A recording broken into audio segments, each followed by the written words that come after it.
The decision there is to throw it, and if it's not open, you throw it away. It just didn't work out. You know, we expected to have a wide open receiver on the play, and obviously that'll be second guessed, rightfully so. But shouldn't have made that throw down there, and I'll live to hand the ball off on the next play possibly. That was the second time you guys had got into a close to the goal line in the game, and you were only able to come out with 3 points. And how would you sum up like what's going wrong at the goal line? Well, you know, we had a bad play today. We've done some good things offensively.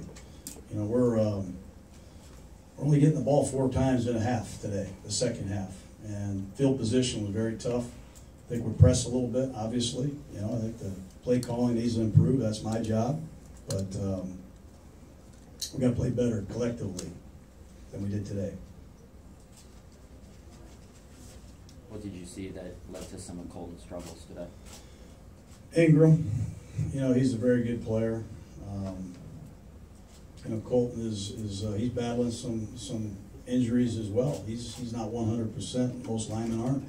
But you know, proud of our 2 rookie tackles. Proud of Feliciano. 3 guys stepped in there. 2 turnovers hurt us today. We had 1 at midfield, 1 at the 1-yard line, and defensively, we've got to get off the field. We've got to get off the field and try to get some better field position somehow, some way. You talked before about Derek, where it's really only been a small amount of. Yeah, I think he'll tell you. I think he'll tell you. He's just trying. He's just trying so hard, you know. And you know, the call was to hand the ball to Lynch there because of what happened. But you know, first and goal at the 1. You know, play passes, faking the Lynch has been a great call for a lot of years. But I think he just presses in some moments, and he knows we have to do a lot with the ball when we have it, and I think that's what happened today. It looked like there were a couple of times he could have run to extend drives, getting a first down. Something used to be a bigger part of his game. Have you told him to maybe dial back on using the No, we're not dialing back on anything. You know, we're trying to play every snap to its fullest. You know, he's trying to read his progressions, and I thought he did escape a couple times and make some plays, scrambling down the field, 1 to Seth Roberts. But it's an area of his game that I think will continue to improve. We need it to improve. You talked at the beginning of the year about making Cooper a focal point of the offense. So they had one target, 1 catch. What's going on? Well, he wasn't targeted. I mean, we called his number. You know, just because he isn't targeted doesn't mean we're not trying. You know, he was the primary several times today, and I think he will tell you that. But you know, sometimes the opposition tries to take away some guys, and you have to go other places, and we didn't do a good enough job today. You talked this week about needing to cut down on some of the big plays. It was a close game until Eckler broke through to that long touchdown. How did you see things open up for them after that? Well, they hurt us with screen passes. They got 1 to the tight end, they got 1 to Ingram, quick screens on the receivers, on the perimeter. And they converted some long yardage situations where we had them way behind, I believe, in the down and distance. They had some holding calls where they were 2nd and 20. They found a way out of trouble. Rivers played great. He extended plays today. And I think the 2 turnovers that we had and the none that they had is a big factor as well. There were a couple false starts on 3rd down. There was a false start when you guys were near the goal line. What was behind that, you think? It's louder here than you think.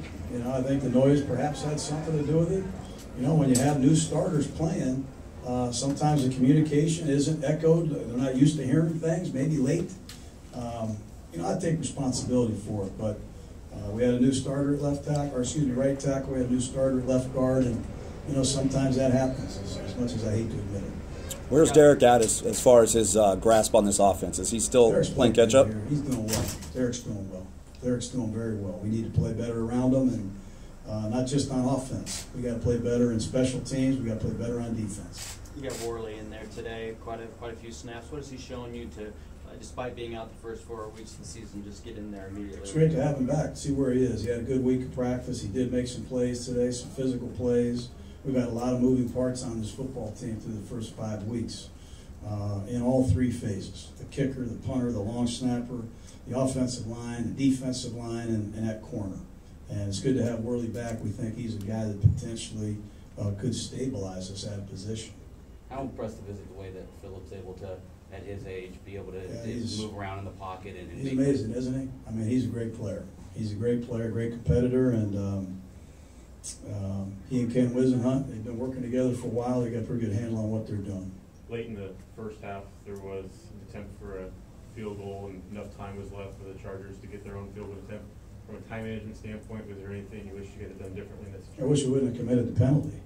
You know, the penalty at the end of the game, where we're trying to get the ball back, a personal foul penalty late in the game, and then the roughing the passer penalty in that situation is very costly. You know, those are the two things that we must eliminate. We cannot have here. When you got on that last drive of the first half, you didn't have any timeouts left. You kind of run into this situation a couple games ago where you had 52 seconds left and no timeouts. How do you remedy that and put yourself in the best position to have that last drive of the first half? I'm not sure I understand. How do you remedy question. the fact that you didn't have any timeouts left, so you could Well, if you want to get the ball back, you know, we used our timeouts when they were in a goal-to-goal situation. We tried to preserve as much time as we could. We used all our timeouts to give us a chance. I'd like to have more time. 52 seconds and no timeouts against that pass rush is tough. And you know, unfortunately, we didn't get close enough. Two more guys. Didn't see Kelechi on the sideline today. Did you? No, he stayed at home. He stayed at home. Hopefully, we get him in the next week or so. Could you mention the noise here? Have you ever seen that much support for a team that you're playing in somebody else's building? Can't say that I have. Just love the Raider fans. Wish we gave them a better show today. Disappointed, very disappointed. Okay, thanks, guys. Thank you, guys.